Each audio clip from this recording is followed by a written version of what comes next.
Read and say. Dear children, now we learn capital letters and their sounds.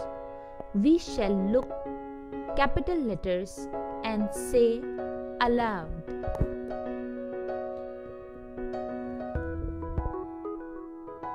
प्यारे बच्चों, अब हम बड़े हरूफ और उनकी आवाज़ें सीखते हैं।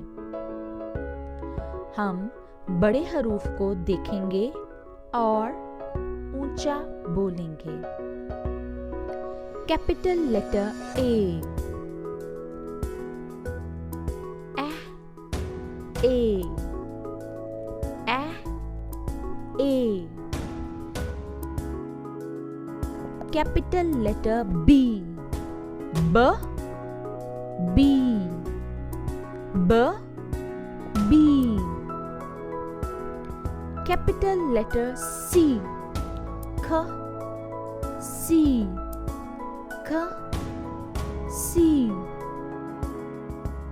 Capital letter D, D, D, D, D. Capital letter E,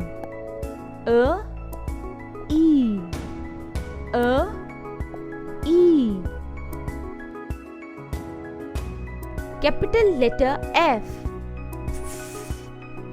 F,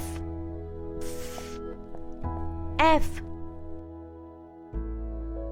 Capital letter G, G, G, G, G. Capital letter H, H, H, H, H.